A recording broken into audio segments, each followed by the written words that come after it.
All right, Nick. Jesus. Looks like you had something on that you weren't expecting, perhaps. Volume was a little loud in the ear there. No, But here we I go. didn't have my headphones on. I think just woke up my whole house. So what you're saying is you had the computer monitor audio on, Yes. and it just didn't go through the headset, so it actually just My echoed. wife is going to murder me now. So fun night at the Kirby household. Golly, well, Nick. I mean, come on. I mean, at some point here, brother, let's make sure that the headphones are on first. All right, if that's the situation that we find ourselves in. Let's put that on the sticky note. All right, before we go live on Twitter, let's make sure that our headphones are on the default system setup. Well, Go ahead. yeah. I don't know if you make it for StreamYard that would automatically. I don't know. I actually have it on StreamYard to automatically go to headphones. Well, I mean, you can make your PC go to default to the headphones. I'm pretty certain of it, but hey, Yeah. Well, nice to see everybody. It doesn't work too well when you're trying to, edit things and you got a baby next to you to put headphones on. That wouldn't typically be super. Gotcha. Probably Understood. dad like. Yes. So. I always thought that it'd be nice if, and I'm sure that they do, as Nicholas is trying to clean up the mess here in the ninth inning as the Reds lead 12-2. Shout out to Craig on the ones and twos behind the scenes, keeping up to date with the score graphic. But I just want to let him know that there is a guy on first base. I know that everybody is very concerned about that, I'm sure, in the chat. But, just the type of, if you get enough hate mail, you just kind of try to keep everything as tightly lined as possible, The score graphic's wrong, guys. It's 12-2. There's a guy on first base. You're right. I mean, they're not wrong. Those people are not wrong. They are not wrong. What a game, though. I'm going to just go on a limb and say that you did not see Elly's home run. I actually did see Elly's home run. Oh, you did. All right. I did see that. I tell you what, man, those position player pitching innings, man, they always fly by for us. If you ever go to a game and you're like trying to go home, it's like a 4-hour half inning. Yeah, but we're trying to get okay. It's like I've noticed plenty of times, and maybe it's just because you pay attention to it when it actually doesn't go your way, but. Very much like my wife always says, it's never windy in the summer is the term that she always says whenever it's really cold outside and there's wind hitting you in the face, and at that point you can really feel it and it's very cold. She's like, it never blows like this in the summers. So now I obviously remind her every single time there's wind in the summer. I'm like, hey, you remember it's blowing wind right now. You just don't really enjoy it, so you don't really even notice it. But what I was getting at was every single time I always say, hey, I'll be there right after this inning or right after this at bat or whatever. Those at bats seem like they always go like 12 pitches long. The inning stretches out like another 8 minutes when I was expecting maybe to be able to go and do whatever it is that I was being told to do within another minute. But hey, here we are. Nicholas has got 2 outs, got a man on second base. The Reds are they're run ruling the Tampa Bay Rays at the moment. things are going well. They are. Yeah, I mean, oddly enough, it's kind of unique in a show like this one. Not that it's certainly not nearly the exact same, but it's got similar vibes. When you have a game where you get blown out too, like these games are like. What do you talk about? I mean, I guess you just say that everybody had a great game, but there was no really strategic decisions to get into. There was which I get. I mean, you can take your victory lap during the show, as I know that you're going to take it, and you should take it, which is fine. Today was just it was I'll take part of the victory lap now so I don't sound as condescending on the podcast version. This is only for our friends on YouTube, but I open up the Twitter app today. Yes. First thing I see is just this Formerly known as X. ridiculous amount of hate on young Cabrian Hayes, and I'm just like, Reds are 15-8. Is this really like how we need to spend our Tuesday mornings? Whatever. I move on. That is, what's funny, Nick, is you have so many receipts and vendettas and different ploys that you have going on. That's not even the one that I was talking about. Well, no. And then the second one, I log in later, and I see someone unnamed posting Dane Myers splits, like trying to make it out to be like this guy batting leadoff is like this is some Tito actually does something very smart and intelligent, batting Dane Myers leadoff, and we have to like try to twist it in like these just. And then the game just, it could not have gone more beautifully. I mean, Cabrian homers, Dane Myers homers. Dane Myers Euro steps a tag at home. What a play, dude. What a play. That's when you know everything's going right, You're out by 5 feet, but somehow you whiff a tag. So Did Cabrian put a ball in play today? Or in the field? Yes, he did. Oh, he did. Okay, it was one. He flew out to right. Okay. So his BABIP dropped again after today. So I saw someone talking about how his BABIP, which is like horrendously low, how well that's his own fault. And today, by the way, his BABIP went down because the home run isn't part of BABIP. The 2 walks aren't part of BABIP. Yeah. Just funny stuff. Well, you can always find something to complain about, and you can always find some sense of optimism somewhere. Nick Martinez, the Tampa Bay savior tomorrow. Yeah, he's the guy. He's the guy they're looking to help seal the deal. Trace, it feels like he's either going to throw a one-hitter or the Reds are going to knock him out in the 3rd inning. It feels like there's no in between. If you would like to get white girl wasted tomorrow, what you could do is you could probably take a shot and or take a drink, your choice, every single time that we reference and or show him pacing back and forth in the dugout. That is going to be the most over-exhaustive thing that I have to pay attention to or listen to tomorrow. There he goes. He's walking back and forth. I've seen that. I've seen us do that plenty of times. Are you ahead of me, by the way? Was that a game over signal?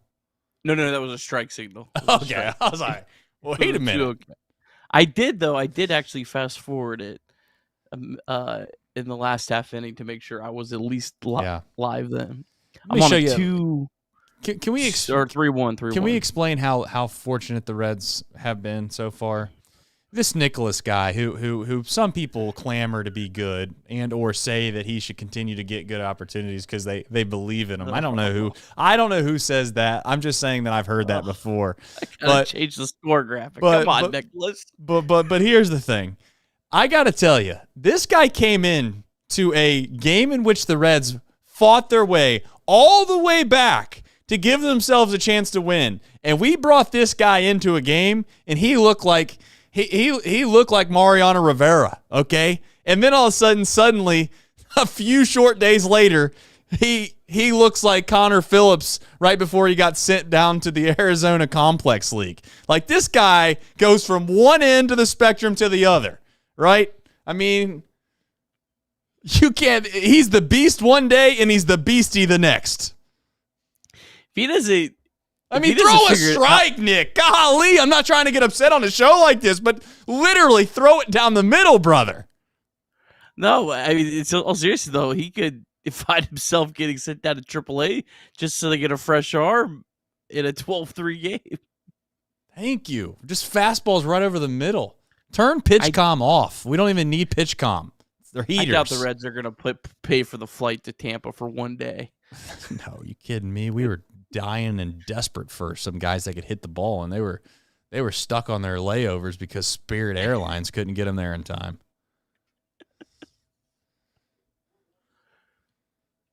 You remember that one time where we sent, I think it was Will Benson. We sent Will Benson. San Francisco. We sent him to San Francisco for one Justin day. Verlander. One game.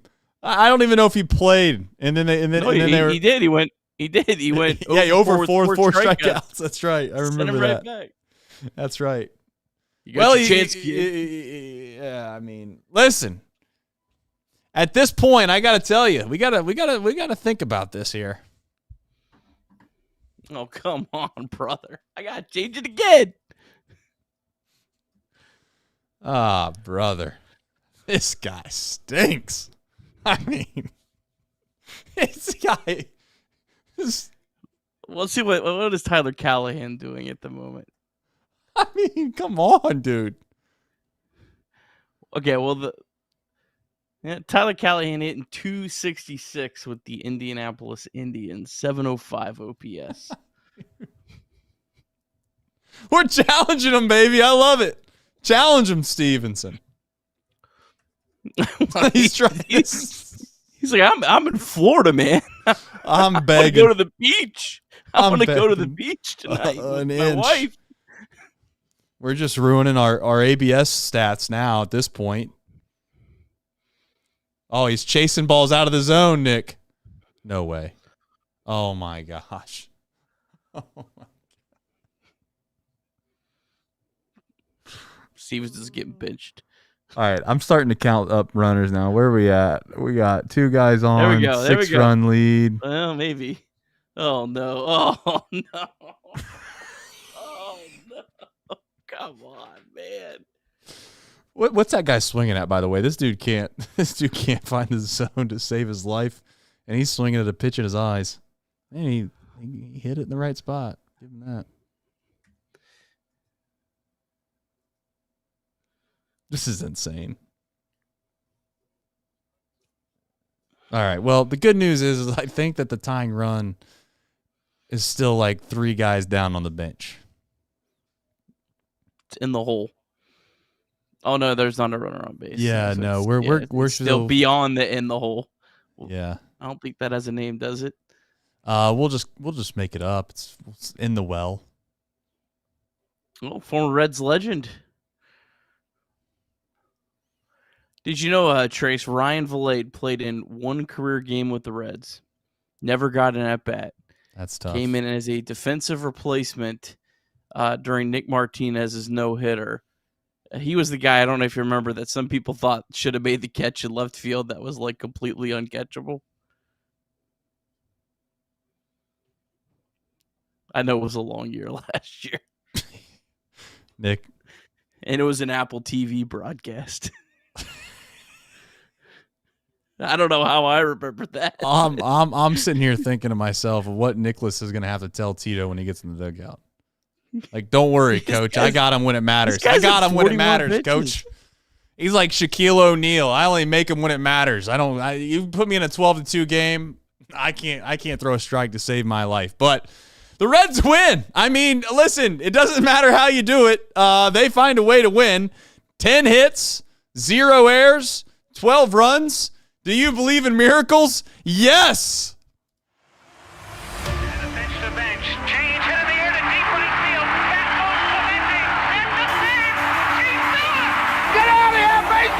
It's gone! Oh my God! Can you believe it? Johnny Bench has tied it up. The Cincinnati Reds win the World Series in 4 straight. It was a sweep. In the dirt, it's a wild pitch. Here comes Boston. The Reds win the pennant. Larkins won the game. That ball is fair. Cincinnati's ahead. 2 games to none. Welcome Joe Randa to Cincinnati.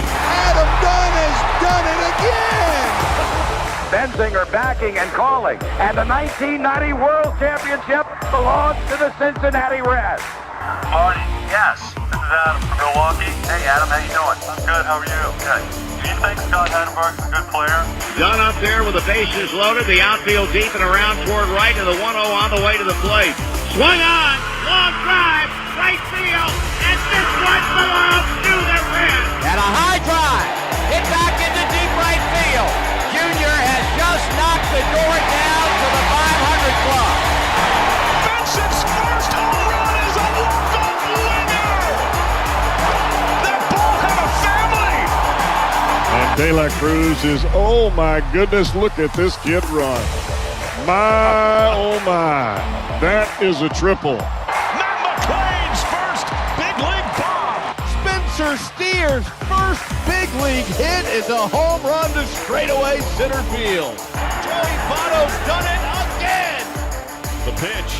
Votto swings high in the air. Right field. Yes! He pointed to the dugout to say, I told you. That is Joey Votto's 315th career go-ahead ribby. Only Johnny Bench had more as a Red. And I can't tell you how much it means to play in front of everyone here in Cincinnati as a Red. What a gift. What a tremendous gift. So thank you. Thank you. I think I can speak for all of Reds country. Joey Votto, thank you. High drive, left center field, racing back to the line, Bourgeois. The Reds are National League Central Division champions. In the air, left center field. Did he? He did! He did! Reds win! Win! Line to the right field. Genius, the first Red ever with 4 home runs in a game. Can you believe it? In the air, down the right field line. Does it have a chance? The Reds have won on a 3-run home run on opening day by Ramon Hernandez. A strike away and out away is Homer Bailey. Ground ball to third. Frazier gloves. Throw to first, and Homer Bailey, for the second time in his major league career, has tossed a no-hitter. Oh, gosh. Oh, my God. Are you kidding me? Holy Moses, the second player in major league history to hit 7 home runs in the first 10 games. In the air, and the Reds win. What a dream beginning to the career of Jay Bruce. All right, Nick. We're entering the territory, my friend, of no other way than to believe this thing might be real. There was the storyline that was this team was lucky. It's not sustainable. They have no offense. They can't score. It's going to run out. Midnight strikes, and the Reds are going to find themselves right back where everybody thought they'd be to start the season, which is towards the bottom of the Central. And then all of a sudden, maybe the other side was like, well, wait a minute. Maybe if you have a record as good as the Reds do, with as poorly as the offense has been, maybe, just maybe, they're legit. And when the bats have to come alive at some point, and when they do come alive, then all of a sudden they may just be a wagon. That crowd is starting to get a little bit bigger, Nick. There's some people coming around to the idea that maybe, just maybe, the Reds might just be it, as my son said in the car. He said 2 days ago, are the Reds good? I said, I don't know. They're good right now. And then today, popped on the game. He's seen it was 4-0. He said, the Reds are it. Now, I don't know if I'm ready to crown them yet, Nick, but you got to start to believe a little bit, even for a guy like yourself who's as optimistic as they come. You couldn't have perhaps scripted this. Yeah, what a wild start. I mean, two separate 5-game winning streaks, and it's April 21st. That's pretty impressive. We kind of been waiting for that one breakout game from the offense. We kind of had it on Monday. Wasn't like the full breakout game, but it was a good offensive performance. Today was really that game where they just kept their foot on the pedal the whole night. Really good to see. And yeah, I mean, you have to be really excited about where this team's at, and a team that I think was very fortunate early in the year to kind of have the record they had. Well, now hopefully you can take that fortunate thing that fell in your lap and turn it into something. And the Reds are certainly turning it into something. You know what it felt like at some point tonight? I started to smile from ear to ear. We were bullying these guys tonight. We were bullying them. We were. We kind of felt like the kid that's at the playground playing tackle football with all of his younger brother's friends. Just so happens to be maybe 3 years older than everybody else, and you're just going around and picking on kids, looking for somebody to smear coming across the middle. That's what the Reds look like tonight, to me personally. Yes, they got out to a little bit of a lead, but then all of a sudden we're double stealing up 8 runs in like the 8th inning. I'm like, who are these guys? We're Euro stepping on dudes at the plate. Who are these guys? We're taking their little position player, and Elly's like, no, I'm not going to hit left-handed. I'm padding the stats on the right-handed. I'm tired of hearing guys like Trace Fowler tell me that I should hit left-handed pitching with left-handed hitting. I can't hit right-handed, they say. Well, watch this. He damn near put another hole in the roof. They were going to have to replace it yet again in Tropicana. We were bullying them. And this, by the way, is a good baseball team. I want to remind everybody, the Rays are actually at the top of the division in their division. Like, they're a good team. Went neck to neck with the Pirates just not that long ago.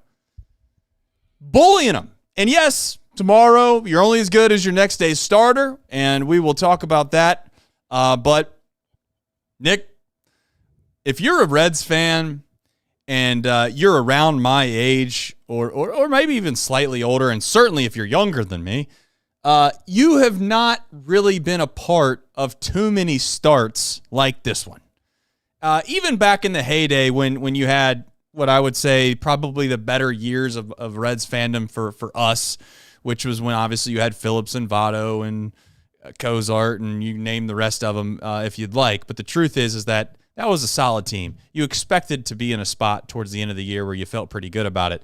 This team, I don't think you could say the same about. Yet, from just an optic standpoint of who they have and how you feel, if they're capable of just treading water until you get Hunter Green and Nick Lodolo, hopefully at some point back, you got a real shot at this thing, man. You kind of do. And listen, there's highs and lows in every season, and maybe we're just on the high right now, but I don't know where else to say other than I'm just thoroughly impressed with a lot of different players in this team who are helping do exactly what they were brought in to do. There's been a lot of bright spots, Nick. Yeah, that's exactly right. I mean, it really, like Dane Myers hitting leadoff against a lefty and performing in exactly his role. Yeah, it is guys kind of filling their role and doing it well. Yeah, Chase Burns is like an afterthought on a night tonight, but like he absolutely dominated the whole night until he had like a 45-minute layoff and he gave up a 2-run home run the next day. I mean, he was dominant, and like the way he started this season, he just makes it look so effortless right now. And yeah, it's fun, and you keep riding this out. I mean, 11-3 against the American League. I mean, Reds get American League teams. Remember when that was a thing? 11-3 against the American League. I mean, that and their road record. I mean, their road record at this point is insane. And like, it's not as if they've had a cakewalk on the road either. Like their schedule has been formidable to start the season. We've already talked about it a little bit, Nick, previously in the year when this offense was let's call it what it was. It was horrible. It was the bottom of the barrel in regards to Major League Baseball, and they were facing good pitching, and we kept saying, well, they are facing good arms, but we were tired of that song and dance. We've been saying that, we've been giving people that excuse, I guess, for 2 years, and we kind of came to the end of that same excuse this year. I'm just like done. I don't want to hear it anymore. But at least to your point, the last handful of games, they have kind of showcased that if they do find themselves in a matchup that has, maybe they're not up the likes of against a Screwball or someone like that, they have a decent chance to put forth a formidable effort here to give their team a chance to win. 12 runs obviously is a significant amount, but even if they can get to that 5-run mark on a nightly basis, it feels like they have a good chance to win. And then they've somehow seemingly won games up until now with 2 runs or less far too many times. And yeah, Tito makes a move. We can get into it here in just a bit, but he makes a move to kind of shuffle the lineup up, where in what I would say at the beginning of the year, TJ Friedel's probably leading off. If this was opening day today, TJ Friedel's leading off. You were pounding the table on opening day why Dane Myers should be hitting leadoff if there's a left-handed pitcher, and you got it. And now you find yourself in a position where the most beautiful thing of all of it is that maybe this will lend itself to Tito making more of these decisions because they're working out for him. Yeah, absolutely. Yeah, I don't. Dane Myers has been awesome. I love watching this guy. He's like a perfect role player. Brings a lot of energy too, which is great. Shout out to Ethan O'Donnell. I really liked him, but he has a 179 batting average so far, down with the Marlins AA affiliate. So still early. And he was a pretty decent draft pick, but looking like a great move. And really, most of the moves the Reds made this offseason have helped contribute to this team playing well so far. So, just everything's going well right now. Just keep riding this out. You stack up these wins, as many as you can get right now, because you do know at some point you're going to run into a tough stretch this year. This team isn't the Dodgers. They're not going to play flawless baseball. They're going to run to a rut, but you do have good pitching, and good pitching is what can keep you out of a lot of like long losing streaks and stuff. So just keep stacking them now, because the wins in April count the same as the games in September. And if the Reds had won a few more games in April last year, they might not have had to play the Dodgers in the first round of the playoffs. Exactly. And it would be a blessing at some point to even, maybe I'm getting ahead of myself, but it would be a blessing at some point to avoid the 3-game set. That would be nice as well. Or at least be at home. Yeah, at least at least have a home playoff game. Avoiding, let's be honest, avoiding the 3-game set is a tall ask, but I would also say, at least if nothing else, to your point, maybe we can get another playoff game at Great American Ballpark. It's been quite some time. All right, we have some supers here I want to get to before we jump into the box score recap. D Brown 25 is back. He said a win is a win, but man, you got to love to see the Reds team get a W in this fashion. And more good news, Tariq Skubal is scheduled to pitch Thursday. I think we had mentioned that last night after the show was over. I don't know, that just kind of came up in casual conversation. I didn't know it was Thursday. Let's not get too ahead of ourselves, because you could always have a rain out. That's true. Let's not get too excited. I'm checking the weather in Detroit. Now you got me all disheveled. All right, Dustin Croft says, best team in Major League history. People are talking. See you in the NLCS, Dodgers, ATO-BTTR.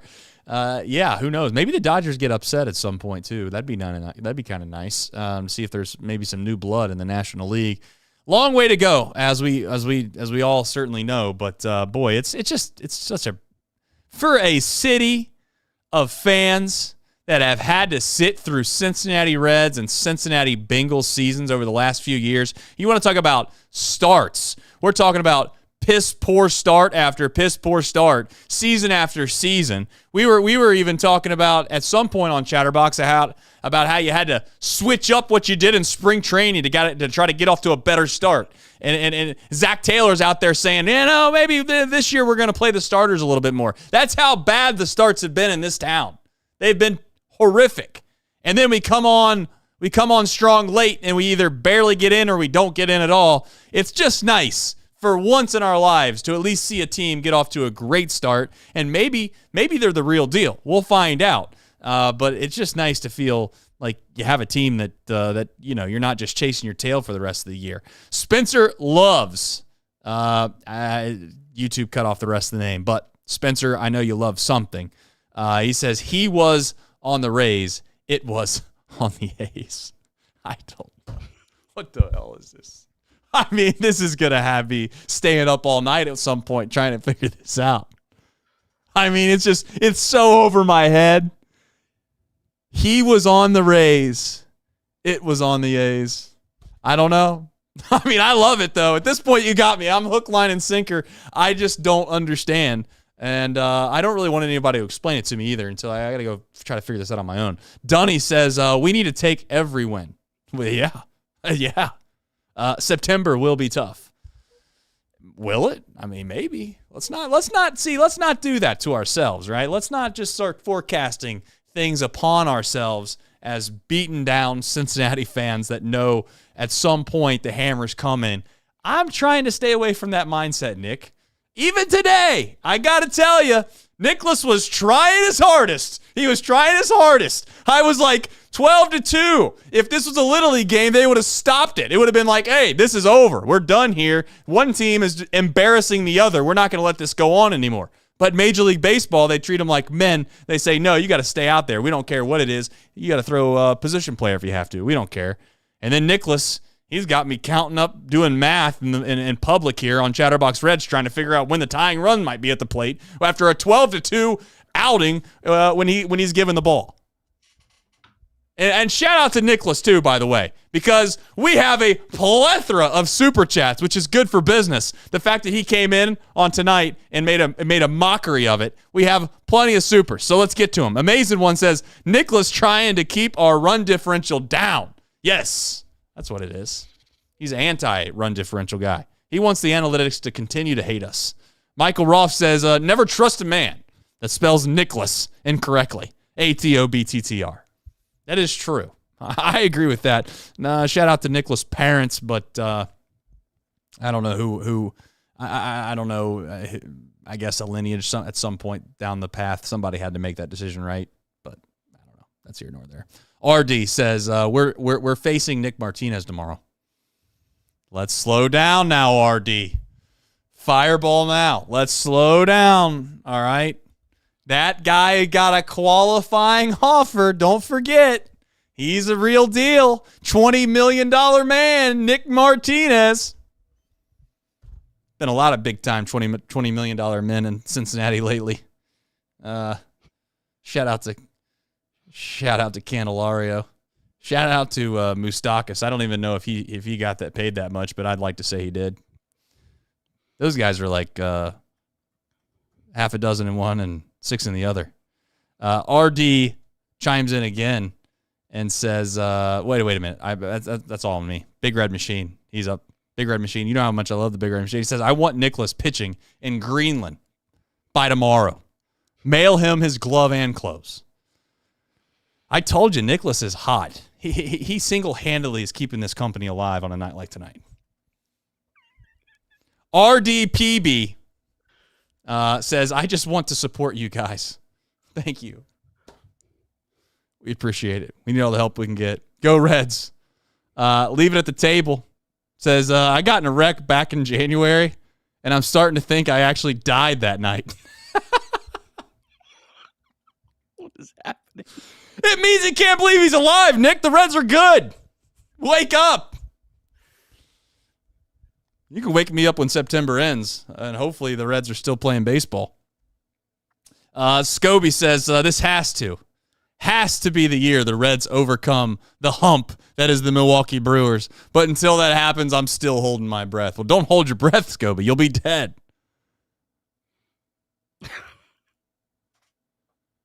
Laich. Is that how you say it?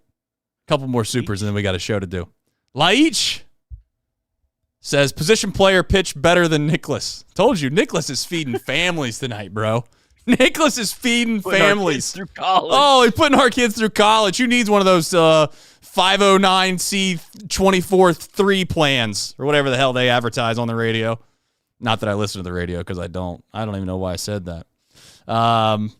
Ned said, since everyone is getting healthy during this series, how about Kyle Nicholas as the opener tomorrow? God, dude. I mean, we have like $50 worth of super chats because this poor bastard came in and threw up all over himself. I mean, it's fantastic. If we could possibly just find just the ball boy to throw in the 9th inning when we're up by 10 runs, just so we could get a little drama in the chat, I'm all for it.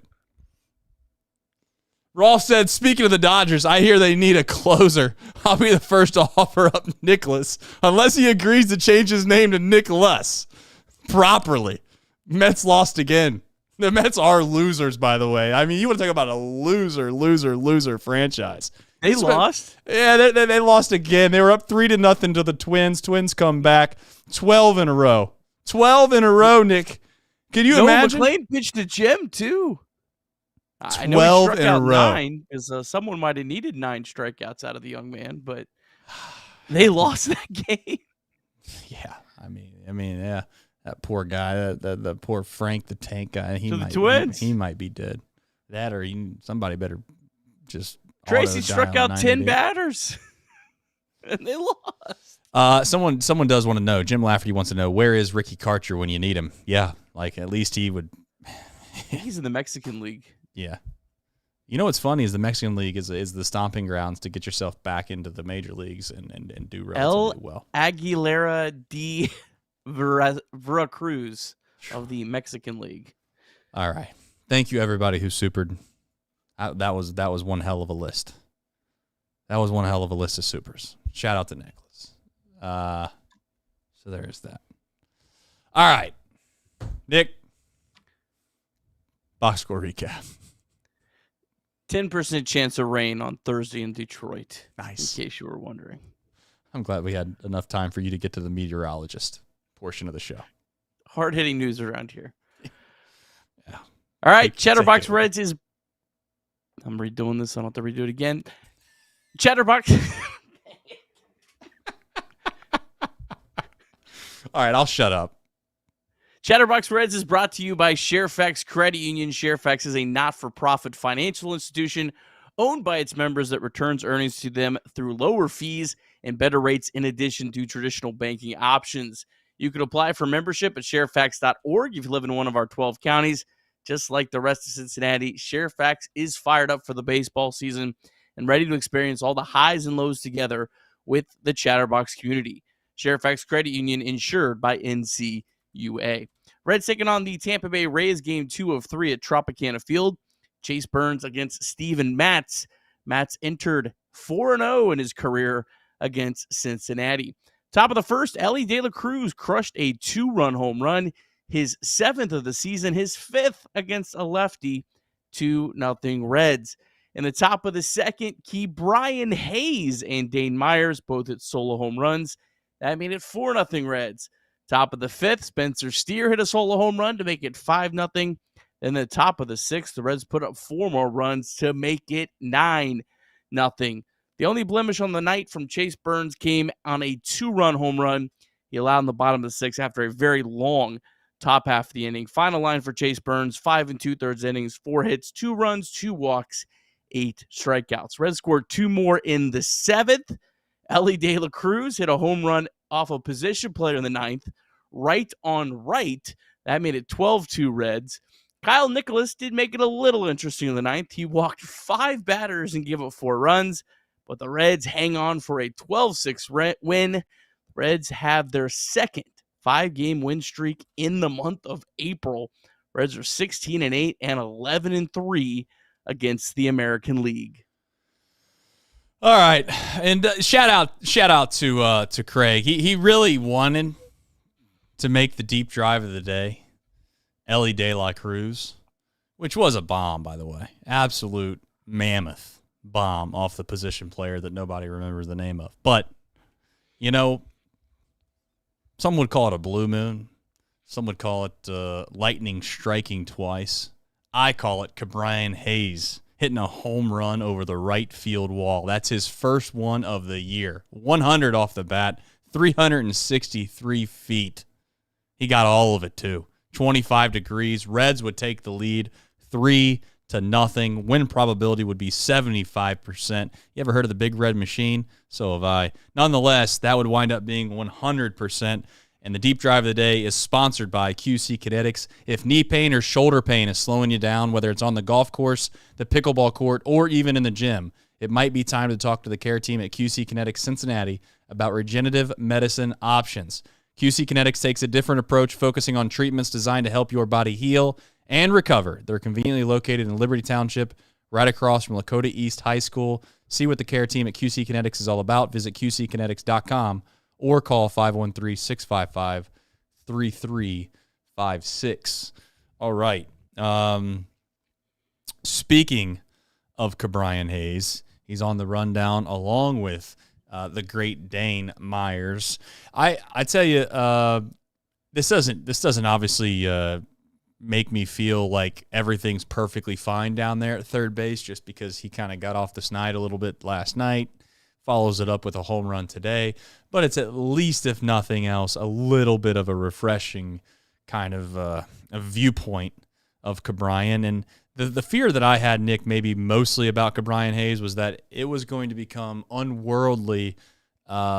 The expectations were going to become unworldly of what he had to do at third base to justify how bad he's been at the plate. Like if he didn't make every unbelievable play possible at third, people, and rightfully so to a certain extent, we're going to say, well, he's just not worth playing there because of what he's done at the plate. He has to be somewhat serviceable, and he's at least starting to showcase maybe that will come around. Well, and you're also just kind of worried that it was just so bad and so unlucky, and you can debate how unlucky he was. I think anyone knows he was unlucky to some degree. You can say how far that is, whatever. But you're just worried at some point it's just going to get into his head. And you know what I'll say?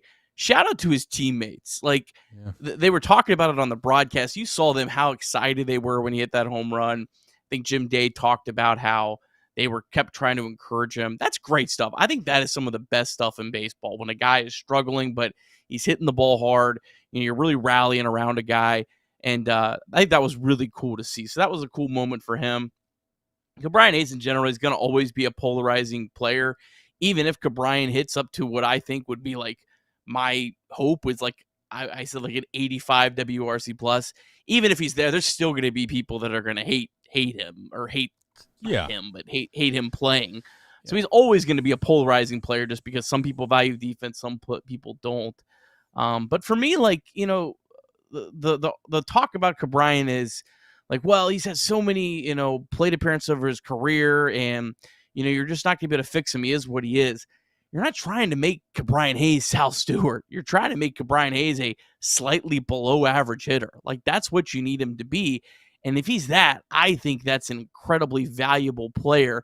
I think that's a 3-win player. I mean, that's what he was in 2023. He had an 86 WRC plus. He was a 3.1 win player. That for $7 million is a heck of a bargain. So, you just hope this gets him in the right direction. He's going to have a hard time digging out of some of these numbers just because they were so bad. He'd have to kind of really get hot for a while, but tonight was a good night for him and just really good to see. Well, maybe the most important thing about him struggling is that, like it or not, the Reds are 16-8 with him playing as poorly as he did, right? And I think that is the saving grace. Everybody always says winning fixes everything, and it really does. It 100% does. There's so many things that some people might consider toxic in certain environments, et cetera, et cetera. But if there's success being had, it gets overlooked. And that's maybe the biggest point that I would make with some of these guys who are struggling. Tyler Stevenson also fits that bill. He's not been nearly as bad as Ke'Bryan Hayes.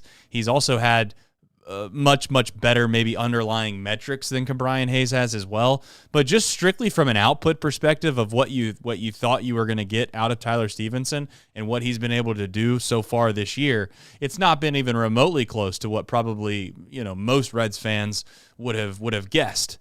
Yet nobody makes a stink about it, and nobody should, because he is the backstop for this team right now, and he's done a really, really good job back there. And he's probably, as I said before, he's one of just a couple players in my mind that you really, really need to stay healthy, because no offense to PJ Higgins, but I just don't want to find out what that looks like on an everyday basis. And yes, maybe Trevino will be back relatively soon, but even Trevino has been pretty poor for a considerable amount of time. So it's like the winning has masked a lot of what I would call things that would have changed if the Reds didn't find themselves fortunate to win many of these games. And I'm going to call it that. I know people might not like it to be called lucky. I'm not saying it's total luck, but they've been fortunate to be 16-8. Do I think maybe you could convince me, whatever that math ends up being, 13-11, is that possible? Yes, I think that's probably more realistic, but 16-8 is such a vastly overrated number of what they've deserved to get. And I'm not going to apologize for it, by the way. I could give a damn, because this team has been unlucky in the past plenty of times. And not only that, but I've sat through plenty of misery to be able to feel like I've gotten a little lucky. So I'm not telling any Reds fan to feel like bad about it. But the truth is that it's just allowed some guys to get off to slower starts outside of Marte and not really pay a huge price for it. One other point on Brian Hayes is he has really good career number. Well, really good for him career numbers against lefties. Like he entering today, and this was a home run off a lefty, so maybe it goes up a tiny bit. He had a career 104 WRC plus against lefties. Actually, this is crazy. I didn't even realize this till I was just looking at it. He had a career 430 slugging percentage against lefties. You want to know a couple Reds players' career against lefties slugging? TJ Friedel's at 397. Elly De La Cruz was at 352 entering today. Jonathan India was at 391 in his career with the Reds. So, he actually has hit lefties really well. So, even if maybe, that might end up, I don't know. I still believe he could be decent enough to play against righties, but he still could, I think, be certainly a guy that would be able to be platooned, and be at least valuable in that regard, platoon/defensive replacement. And maybe that's probably not this year, but maybe on the back end of his contract, that might end up being what his role is a platoon guy / defensive replacement. Speaking of guys that can hit left-handed pitching relatively well, Dane Myers has done that. And he's, as you said, someone that we feel very confident in defensively in center field. And that gets overlooked more times than not, because it's not something that I think that it showcases itself on a nightly basis. There might be some nights, although relatively rare, where the center fielder doesn't get anything hit to him. But I guess what I'm getting at is, if it does get hit to him, there are many nights where maybe there isn't a play that he makes that other guys don't make. But over the last few days, I do think, Nick, that has showcased itself to where he has made some plays where you're like, I don't totally know if anyone else on this team really maybe gets to that ball or makes that play. Rhys Hines, too, not to get off sidetrack, but I do want to say something really quick with him. He has done an excellent job in right field, and he caught a ball earlier in this game that was trailing towards the line that I thought he made look a lot easier than what it was. And he made a nice sliding play the night before. So we've gotten some good defensive outfield play as of late, and that was something last year that this team lacked pretty considerably at times. We had some corner outfield spots that were suspect. TJ Friedel is I don't want to say aging as if he's incredibly old, but to a certain extent, he's just not the fleet of foot that you'd like to have as your center fielder. I'm trying to keep it as nice as I possibly can, because I think TJ deserves more respect than maybe he's been given so far this year because of how bad his start has been. But ultimately, what I'm getting at is that Dane Myers has showcased all of his abilities. Even the Euro step tonight was a nice icing on the cake. I love Dane Myers. I think this is one of these moves that you could look up at the end of this season and be like, wow, that was a really, really sneaky good move that a lot of people kind of, whatever. You traded a guy that I didn't even know who it was for him. He's a bench bat, whatever. But at the end of the year, like, wow, this guy is our guy that mashes lefties, plays great defense. I think he's going to I think there's going to be I think he's going to have multiple times this year.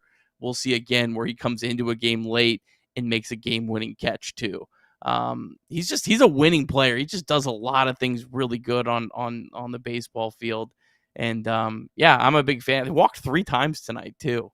So that's pretty cool. The Reds walked 10 times total. Maybe Nicholas walked more in his inning. I can't remember. But that was good to see. Hayes walked twice. Dane walked 3 times. Both guys hit homers. That's pretty cool stuff.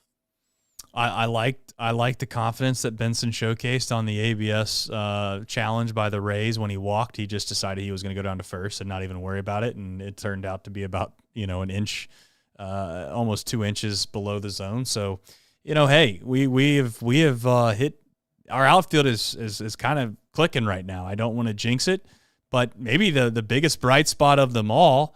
That maybe we get to on the back half, and I'll keep it as Trace's choice, which is a little bit of a teaser for the back half there. Remind me if I forget, but there's somebody that's turning the corner here a little bit, and I think it just changes this team completely. Elly, as we have said time and time again, I hate doing this because I don't think it's fair, and I think it's just stupid when you try to compare great players, because ultimately you start putting down another great player to try to elevate the guy that you're arguing for. But Elly's one of this team's best players. Is he their best player? I'm not going to get into that debate, but he's one of their best players. And I don't even think it's remotely close.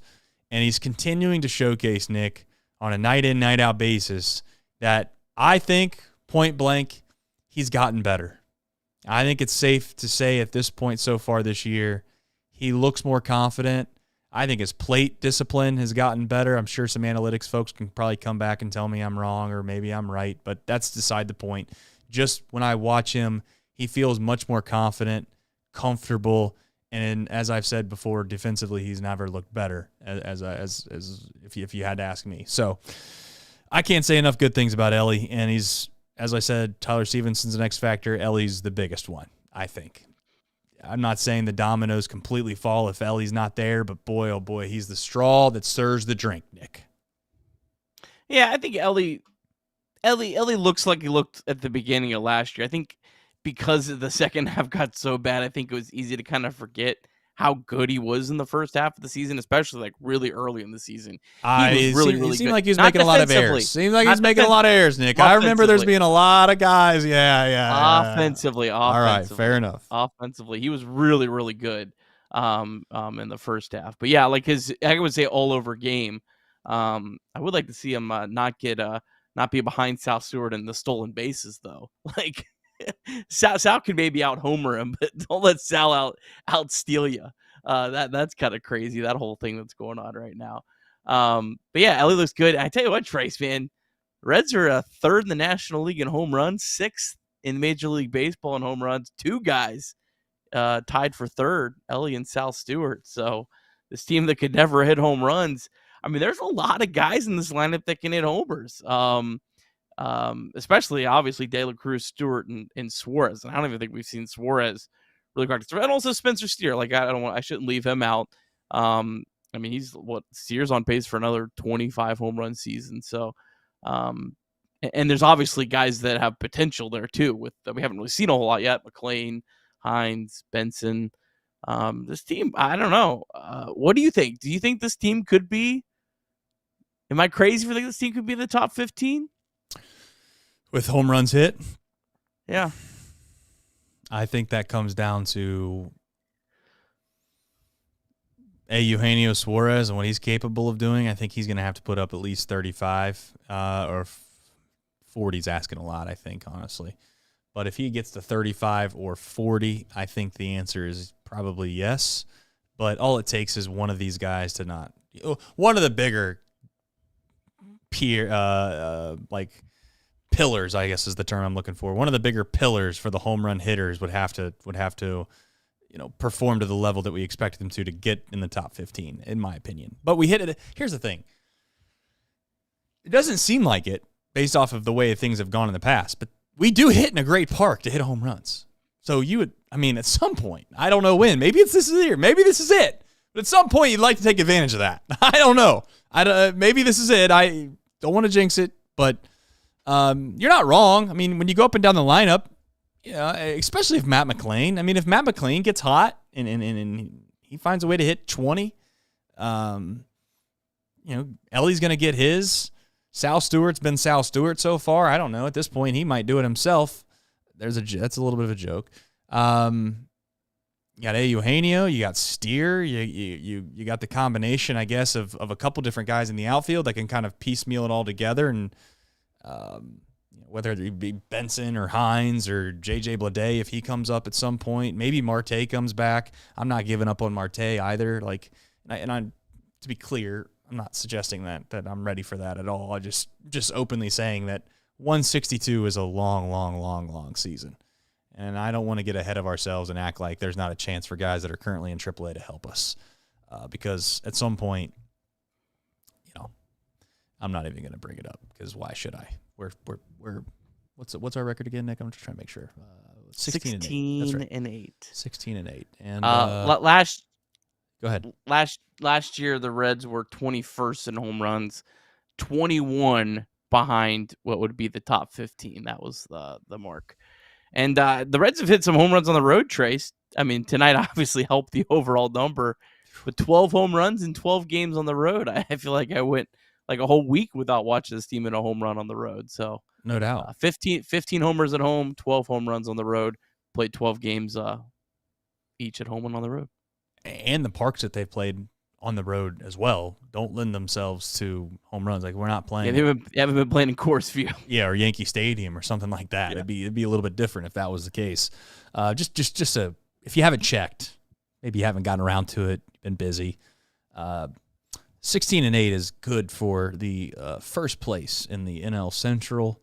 It's also good for the top spot. And that is, of course, if you don't count the Dodgers, because who wants to count them? But only one game behind them, though. We're only one game behind them. And you know what I'd say? We're tied with them in the winning column. Tied with them in the winning column with 16. So we're tied for the most wins in Major League Baseball. So they are down. They are down 3-0. Say whatever you want, folks. But just everybody listen to this. The Reds have the most wins, or at least are tied for the most wins in Major League Baseball. April 21st, 2026. We will never forget. What's the saying? Stop the count? No, we won't go there. I'm just kidding. All right. It's kind of funny. You should laugh. I think that's a pretty good joke. Anyway, supers or is that a good segue to 988? As always, you can call or text 988 anytime, day or night. The 988 Suicide and Crisis Lifeline is a place to get support for anything related to mental health, whether it's an immediate crisis, simply wanting to find out how to connect with care, or anything in between. It's a 100% secure and anonymous way to reach out for help when you don't know where else to turn. To connect, call or text 988 or visit mantherapy.org to get help. It's okay not to be okay. All right, and we do have some more supers. John wanted me to know that I missed the Big Red Machine super chat. So I'm going to go back and look for Big Red Machine super chats. And he's not wrong. He's not wrong. Mixed in here is a super chat from Big Red Machine. My apologies. Nobody's a bigger fan of the Big Red Machine than me. Hayes, Jack's one out. Matrix Myers goes smack-a-doodle-doo. What a super chat so far. Elly hits 2 homers, 1 home run batting right on right. Steer a homer. The V8 machine is humming. 8 games above 500. Can you dig it? That's a big-time super chat from the Big Red Machine. Shout out to John, too, being on the ones and twos and then on his P's and Q's, dotting his I's and crossing his T's. Where did I finish is the question now. Just one really quickly. This is a side tangent. If YouTube could do me a favor, if they could just add, I know they probably don't have enough engineers there down there at the Alphabet Company and Google, and they probably are. Times are tight down there. They probably don't have the ability to do this. But if you could check mark these, or just say just an opportunity for you to just know that you've acknowledged them, that would be awesome. Well, Trace, let me because I'll forget after the show. So let me tell you about this now. Oh. If you pop out chat. Oh, now we're doing big things. I'm listening. Okay. If you pop out chat. Yep, popped it out. It won't work today because I already liked them all. Oh, of course you did. You ruined it. You can actually hit the like button on the far right and that would be kind of a way to check them off as we go. I actually thought of that, but then I seen on the right our heart next to all of them already. So then I thought, well, I was hearting them because I wanted to show them my appreciation. But that's fair. You can do that for a way to keep track of it. I like that. We will see on the fly. We're figuring things out. That is a big brain move. Tito's starting to rub off on you. Where am I at here, folks? Ned Flanders. We already got him. I think you're on Lafferty. I think you got. Yeah, we got Roth and Jim Lafferty. Where's Karcher? We got to that one. And Kevin. We got to get Kevin. Thank you, Kevin, for the super. He says, great work, guys. Enjoy the daily coverage. Go Reds. Thank you.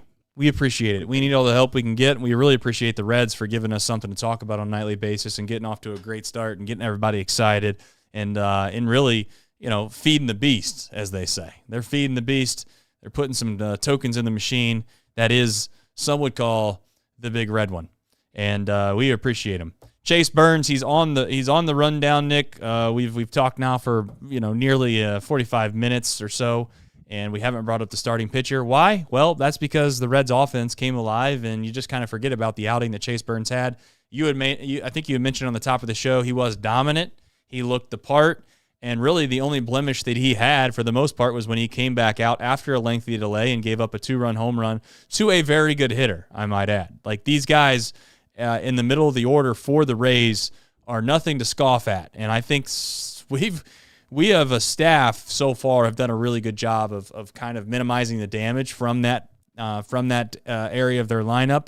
And a lot of that is from Rhett Lauder the other day doing a Houdini act in the middle of it. But Chase Burns looked excellent. Almost the reason why he was the number 2 pick, Nick. 15 swing and misses today, only gave up 4 hits. I mean, it's really easy to have Lauder and Burns pitching well, and you go, well, those guys were supposed to pitch well. They were, high draft picks, but that's a big storyline in this season because it was not a guaranteed thing that these two guys would pitch well, or at least both of them wouldn't pitch well. And they've both really carried their weight with Green and with Lodolo out. And Burns just makes it look so effortless. It's really incredible to watch, and it just felt like it was nice. The Reds took this big lead early, and it just felt like he was not going to let them have a chance of getting back in this game. Yeah, I think that's the biggest takeaway that I have. We can sit here and talk about the stuff. We can sit here and mention the velo that he was at certain times in this game, and he got up to the 99s and the 100s as he does more times than not. But maybe the thing that I took away from this one was like there's some dog in him. Like there's a 100% competitor in him. Like what you see in Sal Stewart on an everyday basis, I think he got a little bit of that same mentality out of Chase Burns. And what I mean by that is, like, if you go back and watch this game, when he gave up the 2-run shot, he got pissed. Like there was a situation there where just the demeanor that he had, the mannerisms that he was showcasing, and the velocity that came, the spike in velocity that came after that, I was like, you know what? Kudos to him, because you can kind of like treat it as if it's not that big of a deal, because at the time the game was, I don't want to say out of hand completely, because Nicholas still had to come in, but you had a pretty sizable lead, and it didn't matter. And I think that to me is what separates great players even from good players. And when you take a guy number 2 overall, you're looking for a great player. And whether or not I'm putting too much stock into the way he acted after he gave up a home run, maybe I am, but I do think that that's the kind of mantra and mindset that I want someone that I'm hopeful for in the future to be an ace, top of the rotation guy. And Rhett Lauder and Chase Burns right now look to be that. They're holding, I don't want to say they're holding this thing together, Nick, because that would probably be a little unfair. But I have to tell you, like, they're kind of like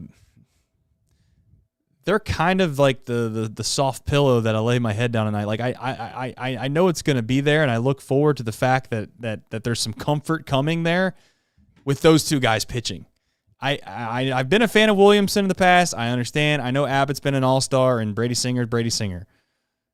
But I think that those guys can get beat. The three that I just mentioned, they can get beat if they throw the ball even decent. I don't think that Rhett Lauder, and I also don't think that Chase Burns especially, can get beat if they're on, if they throw the ball really, really well. Not taking anything away from the other three guys, but they just don't have that same stuff or it factor that Rhett Lauder and Chase Burns have. Again, to me, and I don't mean any disrespect to those other three guys, to be clear. And Andrew Abbott has had an all-star season, so I'm not taking anything away from him. I'm more or less trying to paint the positive outlook that I have on those two guys more so than downgrade the others. Yeah, that's fair. All right, I teased this on the front half of the show, Nick, that there's somebody that's turning a corner that I think changes this team dramatically if he gets hot and or just plays to the level that he showcased that he was capable of playing at one point in his career for at least one season. And that is Spencer Steer. Like it or not, he does look as if we've turned a corner a bit, and he looks as if he might be somebody that, to me, has some pop. It's no longer, yes, the swing and miss at times earlier this year were very, very concerning, and as I said to you, the leash is going to be long because that's what it is for him. You have a very polarizing fan base with him. I think that there are some that think Spencer Steer, like Kyle Farmer, he reminds me of Kyle Farmer a little bit where, you know, some of the fan base thinks that he's the Reds' best player, and then some of the fan base obviously thinks that he should get, you know, sent down to AAA. The truth always lies in the middle somewhere. But point is, Nick, if he's capable of still putting together at-bats that he has over the last, call it, week, it changes the dynamic of this offense completely. And I know that it sounds even more insane, but I wouldn't even be opposed to trying to shuffle him in. If Matt McLain, he's had some good swings, but if you want to swap him with Matt McLain at some point, I wouldn't even be opposed to that if McLain doesn't pick it up dramatically here relatively soon. Yeah, his power definitely is really encouraging. The fact that he's kind of built on that hasn't really changed a whole lot in my mind because the numbers are still pretty drastic splits. He has a 918 OPS against left-handed pitching. He has a 649 against right-handed pitching. So that being a guy that crushes lefties, that's very important for this team, especially when they have an outfield that has a bunch of lefties and Rhys Hines, who hasn't really proven that he can hit lefties in the big leagues yet. So, yeah, I mean, to me, it kind of still is what it is. He's going to have to show me more. He's going to have to improve the numbers against right-handed pitching because right now he's hitting 204, 279 on base percentage against right-handed pitching. And his numbers really throughout his career are pretty pedestrian against right-handed pitching. Never really hit them in the minors. So, to me, I still view him more as a guy that probably should be a platoon player. But like he's still a very valuable player. I guess the only argument is if you really think that him not playing every day would he wouldn't be able to do what Dane Myers does, where he can sit and come in and hit lefties. That's, I guess, the best argument for it. But yeah, I mean, to me, there hasn't really been a change, but he's crushing lefties, and that was something early in last year we were kind of concerned because he wasn't doing that, and that had kind of been his calling card up to that point in the big leagues. Yeah, we'll see if he's capable of continuing the trend that he's been on over the last few weeks. It just helps because I say it helps because it feels like they're. I hesitate saying this because I think people can take it the wrong way, but you're kind of stuck with him, like it or not. Like that's how I view it. Like you're not. I just don't see it going poorly enough ever for him not to be a part of it, if that makes sense. Because it's gone pretty poorly at times, and he's still continued to be a part of it. So if the hand's going to get played no matter what, then it'd be nice if the hand was a little bit better. And so far, recently, it's looked a lot better. And if that's possible, I think that's the uptick that you see at times too in this lineup, right? Like Elly hasn't changed considerably, Sal Stewart hasn't changed considerably, Eugenio Suarez has not changed considerably. What's changed is the helping cast around them. They're getting on base. They're finding a way to hit the ball over the fence on their own. And in order to win this division or make the postseason, I'm just going to be blunt. Someone in that outfield is going to have to be a fringe all-star type player. Somebody. I don't know who the hell it is, to be honest, and I don't want to sit here and make proclamations on who I think it's going to be or nothing like that, but somebody does need to be that. Like, I just have a hard time believing you're going to go and do something special by not having anybody in the outfield that basically the rest of Major League Baseball doesn't want. And I don't say that, as in nobody wants them, but I'm talking about high-level teams, playoff teams that are trying to win their division. If they don't have anybody in our outfield that they want, I just don't see how it works. And we need somebody out there to step up, and maybe it's a collective thing. But regardless, Spencer Steer's heading in the right direction, and I'm hopeful to see it continue. All right, you have on the rundown injury updates. I'll leave that to you because I don't know where you're exactly going with all of that details. Hopefully some of it is good news about a guy that pitches, but we'll see if that's in the rundown. Actually Craig put this on the rundown, but the report is that Nick Lodolo is slated to make a rehab start Sunday in Dayton. So, Ooh. I mean, it's good news. I'm going to kind of not be. I hate to be that guy, but I'm going to kind of wait to be too excited until he gets through a full rehab start. Yeah, I'm not excited either until I see it. Honestly, not even if I see. I'm going to need to see it like 2 or 3 times at the big league level before. I mean, I know that sounds like overly pessimistic, and it definitely sounds like a guy that's been burnt far too many times. But I have been, right? Like I've touched the fire a couple times with my hand, and it burns. It's nice that as of now we're not dying, living and dying with this news right now. Oh, thank God, we Nick Lodolo's, it's it doesn't. It matters a lot. I'm not trying to downplay Nick Lodolo's significance to this team, but it's certainly nice that right now we're not oh, this is incredible. We desperately need anything right now. It's a nice spot to be. I'm only giggling because some of these super chats are ridiculous coming in towards the back half of the show, but we'll get to those in just a moment. I've seen them. I'm about them. We'll get to those in a moment. All right.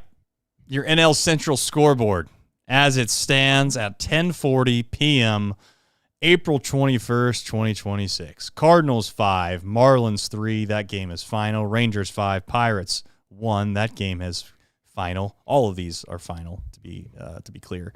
Cubs 7, Phillies 4, Brewers 12, Tigers 4. So, NL Central, they just win. It's a winning division. Nick, I will tell you, not that I'm disheartened, but damn, man. I mean, how many games do we have to win in a row before we create a little space, my friend?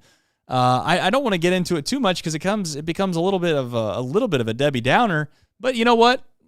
Reds are 16-8. I don't know if you know or anybody's told you, Nick, but they have the most, or tied with the most wins in all of Major League Baseball. Yeah, I don't think there hasn't been a whole lot of NL Central on NL Central crime, I think, to this point, which maybe is the reason. The Reds have only played 3 games against the NL Central. Cubs have played 3 games against the NL Central. Cardinals have yet to play an NL Central game. Brewers have yet to play an NL Central game. Pirates have only played 6. So, eventually there's going to be someone start losing because these teams are going to start playing each other a lot more. And there'll be some separation. But, yeah, I mean, it's crazy. The Cardinals at 14-9. I mean, Cardinals are living good too, Trace. They're 5-0 in extra inning games and 5-0 in 1-run games. I don't know if all those are the same, but 5-0 in both of those categories. We'll see. It does make it feel like when you have a division that appears to be as good as we have it right now in the Central, it does make it a little more disappointing that you don't have it like the old school scheduling to a small extent, Nick, where you play your division like a significant amount of the time. Which, I don't know if that's a good or bad thing because we'll find out what we play. I don't want to sit here and say I'm all for that, and then all of a sudden the Brewers are the Brewers, and we have that same issue, and you run into the Pirates again, and we have that same issue. We've not been great against our own division. We've had some fortune against the Cubs of all teams, but we've had some not great luck with some others. I will say, I mean, the optimistic way to look at it is they're all playing well, and it's kind of good that you didn't play them right now, especially the Cardinals. Like, the Cardinals are probably playing their best baseball of the season. Jordan Walker, we were talking about after we went off the air last night, how incredible he's been. And I'm not saying he's not going to be that whole year, but you'd have to think he's probably going to cool off at some point. And it's nice that Reds aren't playing them right now. So, some are saying that about us too. Yeah. No, they are. Yeah. I'm saying if they're doing if there was a Chatterbox whatever, Brewers, Pirates, just name whoever you want. Well, the Pirates already played us, to be fair, but let's just say the Brewers. They might say, I'm relatively thankful that we're not playing the Reds right now because they got this guy named Sal Stewart who looks like he's Barry Bonds. He's got to come down to earth. Just saying, we got some guys too. Only difference is guys that haven't showed up to earth yet. That's true. Yeah. Shout out to O'Brien and shout out to Stevenson. Shout out to TJ and the rest of everybody else that I'm probably forgetting right now. Benson hasn't hit a home run yet. Did you see that stat though? You're not talking about the one where he scored twice. No, there's another. So Benson has reached base in 5 straight plate appearances. I was thinking that covering 3 different games. Yeah. He reached base. What did he start last? He started on Friday or Saturday. He started on Friday, reached base in his last 2, got pulled from the game, and then reached base on the game he came in as a pinch runner and they was intentionally walked, and then walked to today. Well, I mean, when has this ever happened before?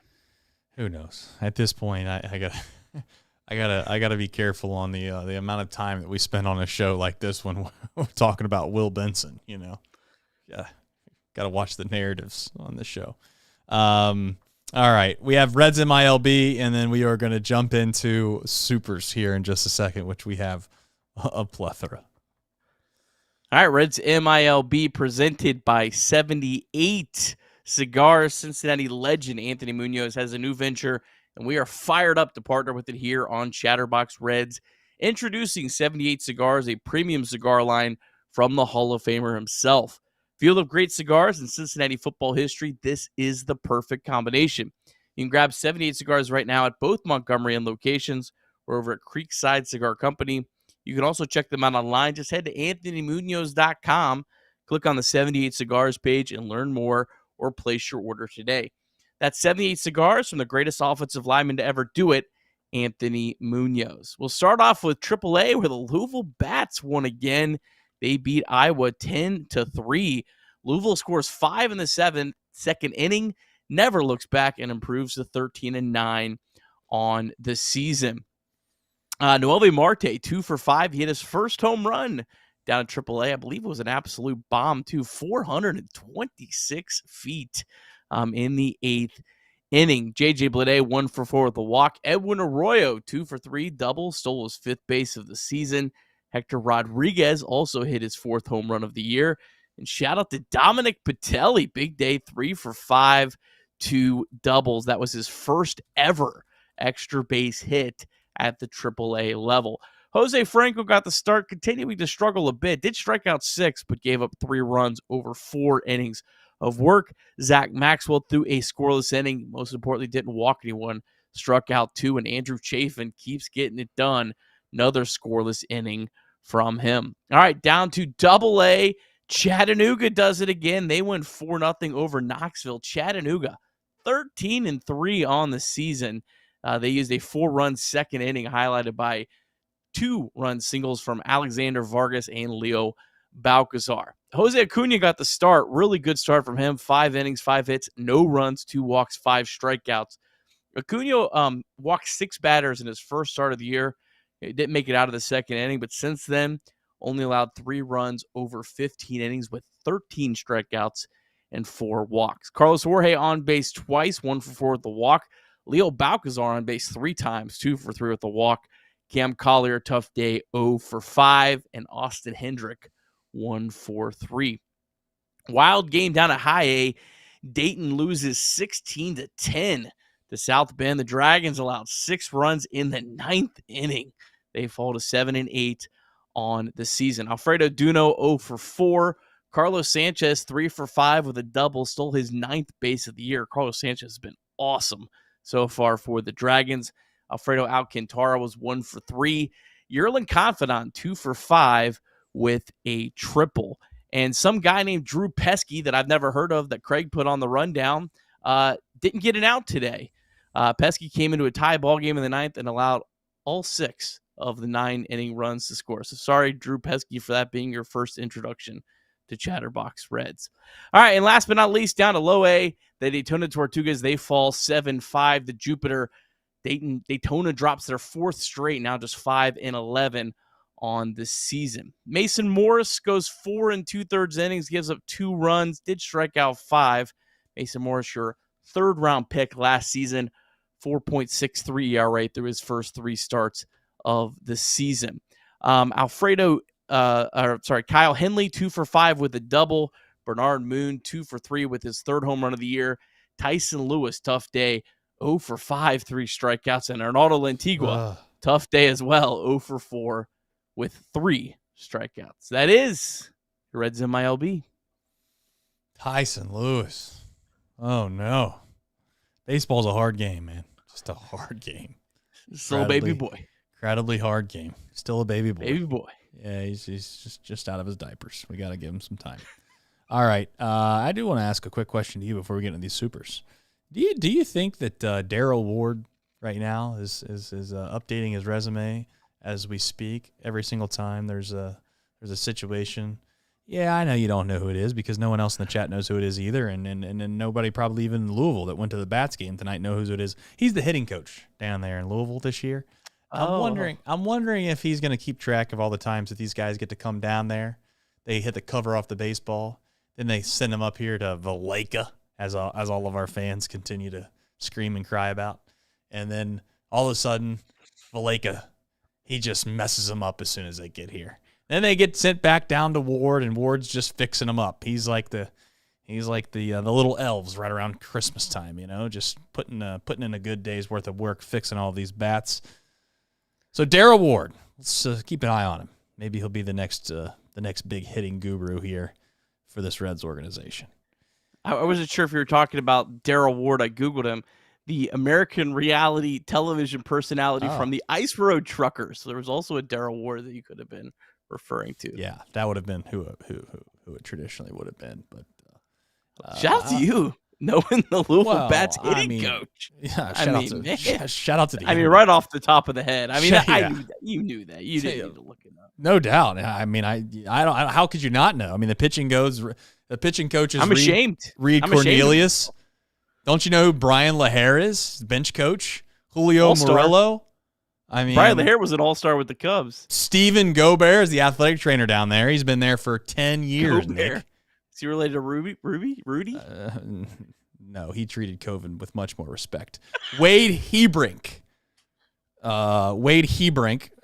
This is his first year with the Bats, so I can understand why you wouldn't know him. Kyle Laughlin's the strength and conditioning coach. He was happy to see Noelvi Marte show up into town. And then you have Nick Mundy, who's the video and technology specialist, just making sure that the broadcasts get off in a timely manner, unlike this one. Anyway, those are all the guys down there. Yeah, I just want to let everybody know who everybody is down there in Louisville in case you we have know an informed audience. Informed audience. Yes. My favorite thing is that I do this show a decent amount of time. I'm not saying I'm here every single night because I'm not, but a pretty good amount of time. My favorite thing is I have these random friends and family. I think I'm going to lump them all in together that text me random stuff that's like 5 days old of the Reds at times. Like I didn't know.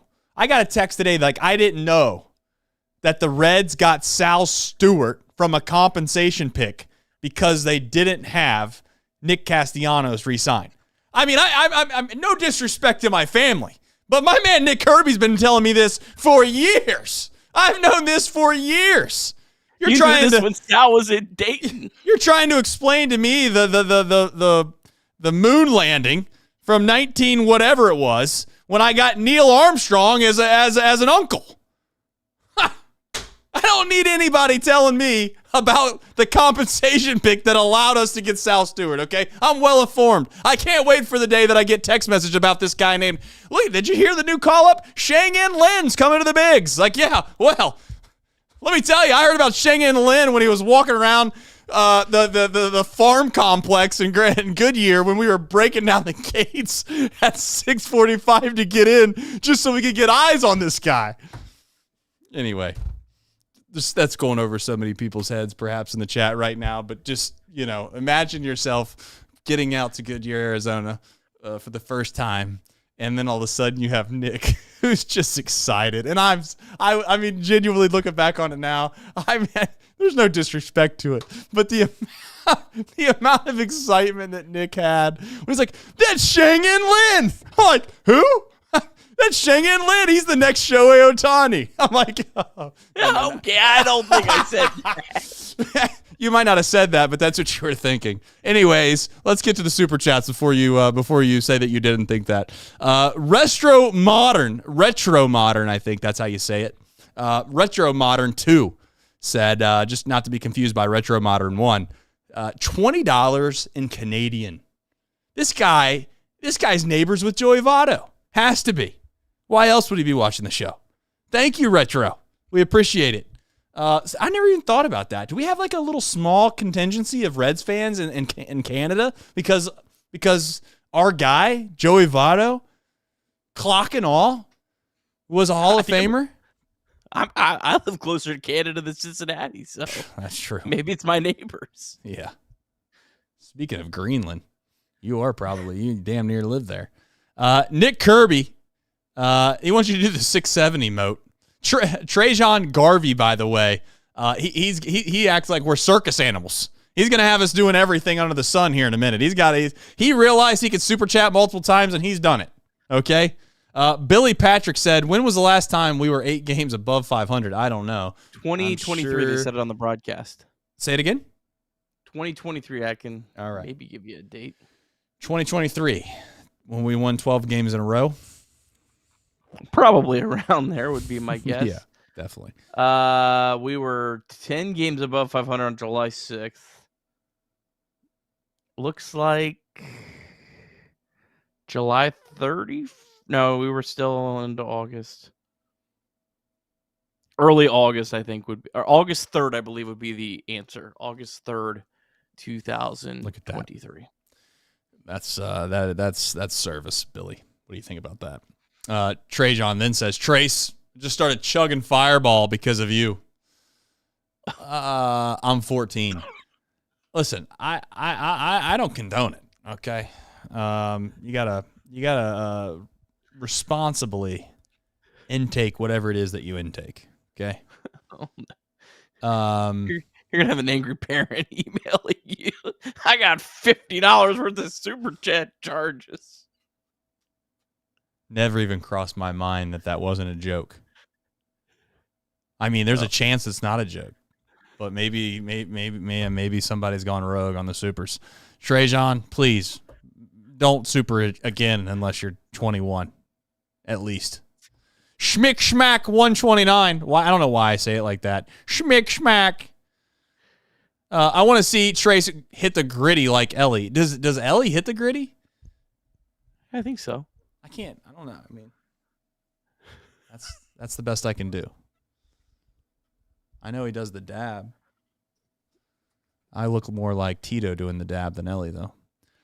Trajan says, what's the craziest thing you would do to keep Elly? Really quickly, I'm going to answer these. I would do 3 months in prison, to keep Elly for a 8-year contract. 3 months, 8-year contract.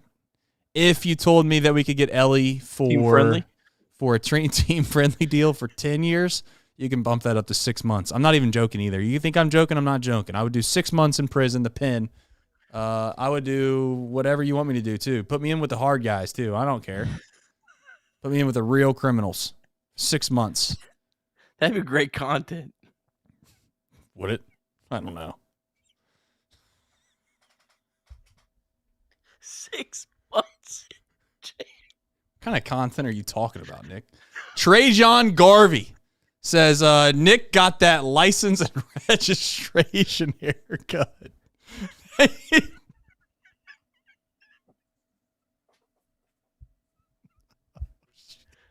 I Ron Burgundy that too, dude. I didn't even have a clue. I wouldn't have thrown you right under the bus, Nick, if I knew that was the super. Okay, I would have censored it a little bit. If that's the worst thing I hear today, give me a good day. Give me a. Do you know why I pulled you over? Do you know why I pulled you over? Somebody clip it. Trajan, stop supering. Stop supering. You're cut off. You missed one. Kyle Nicholas or Luis Sessa. All right, we got to get back to doing the show. Sessa had a good run. I'm gonna get Trajan's super chats over here real quickly. Trajan, we very much appreciate you supering, but I can't go through 900 supers here. All right, we got a show to do. But he did say, I do appreciate everything y'all do for Reds country. Thank you very much. Salvatore Stewart Jr. changed my life, and he wanted to let you know, would you all kiss Elly?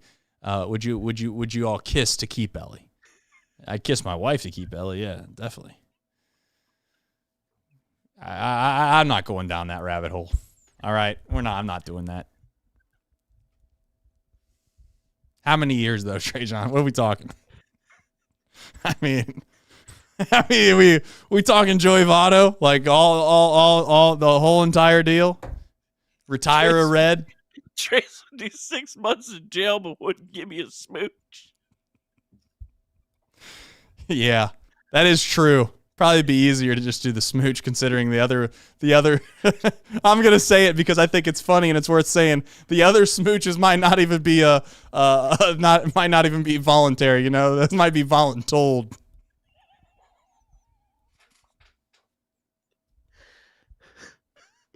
Okay, all right, we got to get back on track. Back on track. Hopefully, this is why you pay attention to these shows after they last about an hour and 20 minutes. This is why you hang around. We do have some more baseball to be played. I don't know if we're going to be able to do this show any longer after the YouTube Alphabet Soup company gets a hold of this one. But nonetheless, who, what, when, where, and why, Nick?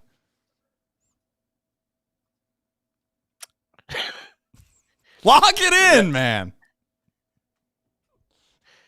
Reds back.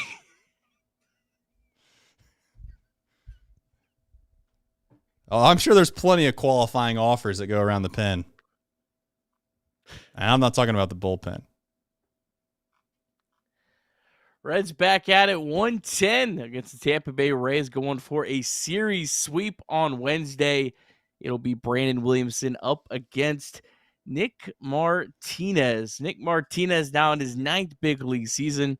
This will be the first time Martinez faced the Reds since 2023. When he's with the Padres, he has a career 4 ERA against the Reds. Nick Martinez, his last time out, if this was a Nick Martinez start, I don't know what it was.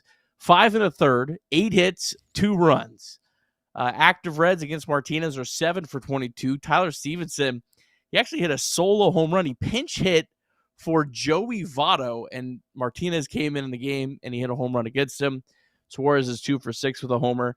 Friedel and Hayes are 1 for 2. Nate Lowe 1 for 3. Elly and McLean are 0 for 1. Brandon Williamson last time out pitched pretty well. 5 1/3, 3 hits, 1 run. Did walk 4 though against the Twins. Williamson's never faced the Rays, but has faced 4 hitters in their lineup. They are 1 for 7. Palacios is 1 for 2 with a homer. Everyone else is 0 for. Nice. All right. I think, unfortunately, we're going to have to make a move after this show. Either Trajan's going to have to get he's going to have to get to a point where he's limited on his super chats. You know how they have the slow mode? Is there a slow mode that we can put on the supers? I don't think YouTube's going to let you not give them 30% their 30% cut. That's true. Yeah, YouTube, those greedy folks. Speaking of greed. All right. Let's jump into these final few supers that I want to let everybody know before we get off here. If you haven't liked the stream, please like the stream. Oh, they're coming in and play. I mean, they're coming in. They're here. And they're here to stay. The Capri chick, maybe? Capri chick says Capri chick. What is it? Capri, isn't it? Capri chick, yeah. Capri chick says ATOBTTR, unstoppable Red Legs. Thank you. Heart emojis and all. Thank you. Trajan Garvey. Listen, guys, come on, Trajan. This is a kid's show, Trajan. Would you clean it up? For every second y'all kiss, we take $10 million off the contract. So you tell me what the deal is going to look like. I'll tell you right now, there wouldn't have been a better deal since we had the Louisiana Purchase. That's what it'd look like. I'll let you visualize that yourself. You can think about tonight how long that'd be, but I can guarantee you this. We wouldn't be worried about the CBA nearly as much as we would be if that was an option. Got a problem with that, Nick? Discord's in the chat. Thank you to Mike Hart. Appreciate him on a night like tonight throwing out the Discord. Also, thanks to Craig sitting back there. He looks like he's disgusted at what we've done to this show.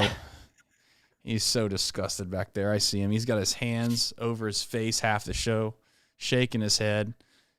He can't believe he's going to have to put his face back on this airwave at some point. And by airwave, you know what I mean. There's no airwaves around here. This is just pure broadband. Piss on the airwaves. All right. Go Reds. We do have some news next week. Happy to share. Looking forward to sharing. But I just want to say thank you to all of you. And appreciate your loyal support. It's the most important thing.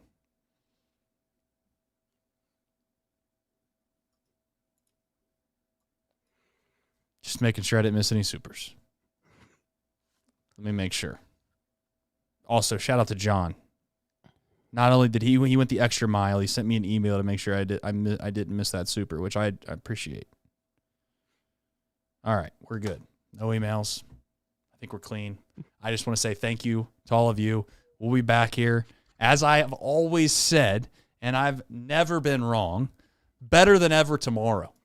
So until then, like the stream. If you've made it this far, you want to talk about being an OG, you are the biggest OG. We'll see you tomorrow.